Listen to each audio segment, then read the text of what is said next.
Alors on vient de voir ici que la morale pouvait être fondée sur un sentiment chez Rousseau. Le problème, c'est que ce sentiment ne semble pas suffisamment fort, et puis il est même un peu trop indéterminé, pour fonder peut-être une morale qui soit efficace.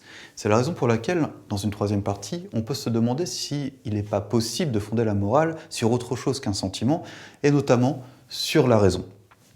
Alors ici, il y a deux grandes thèses. Quand je veux fonder la morale sur un raisonnement, je peux prendre en compte deux choses. Soit je prends en compte les conséquences de mon action, qui vont me permettre de me dire si ce que je fais est bien ou mal, soit je prends en compte l'intention. Dans le premier cas, on va parler de conséquentialisme. La thèse du conséquentialisme, elle est très simple. Il faut que je calcule les avantages et les inconvénients des conséquences de ce que je vais faire pour déterminer ensuite mon choix. S'il y a plus de bien que de mal, alors je peux agir. S'il y a plus de mal que de bien, alors je n'agirai pas. C'est la thèse du conséquentialisme, un calcul des conséquences qui détermine la moralité de mon action.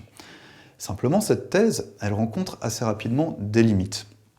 En effet, on peut d'abord se demander si le calcul que j'effectue est possible ou pas.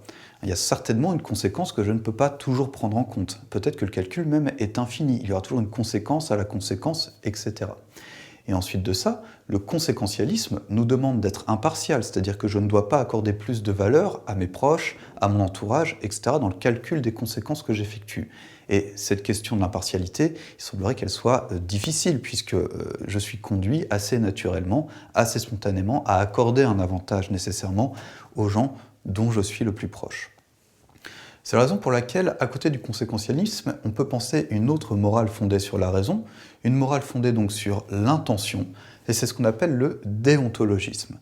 Alors la référence qu'il faut bien maîtriser quand on parle de déontologisme, c'est Emmanuel Kant, philosophe du XVIIIe siècle.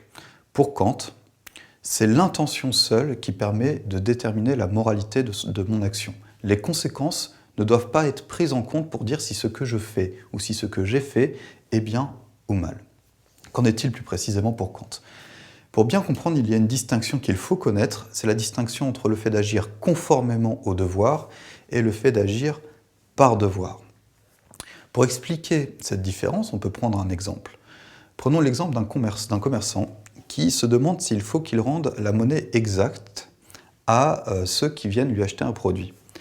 Si le commerçant rend la monnaie exacte, en se disant que s'il ne le fait pas, cela risque de nuire à sa réputation et donc de nuire à son commerce, il agit conformément au devoir, puisque son intention n'est pas précisément morale, il sert un intérêt particulier.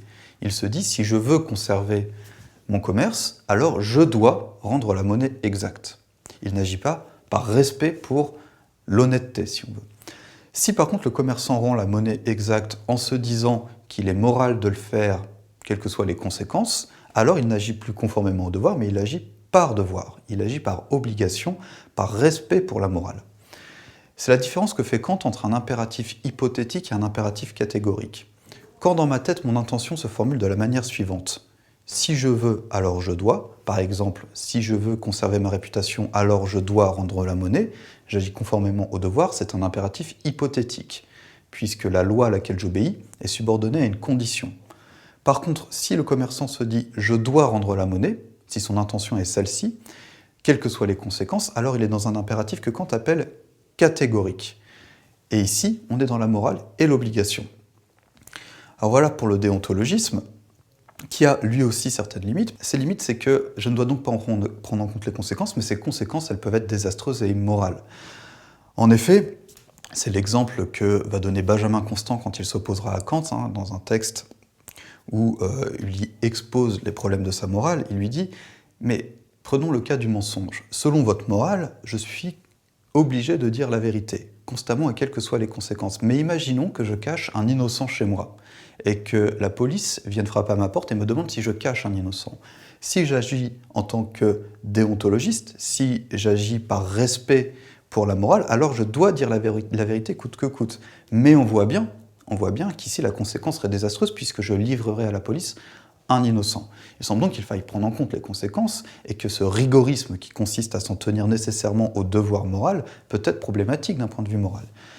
Limite à laquelle répondra Kant qui dira non, même dans cette situation, il faut dire la vérité, quelles que soient les conséquences, par respect pour l'obligation morale, et Kant de dire que, si ça se trouve, en ayant menti, la police s'en serait aperçue, et les conséquences auraient été encore pires pour tout le monde.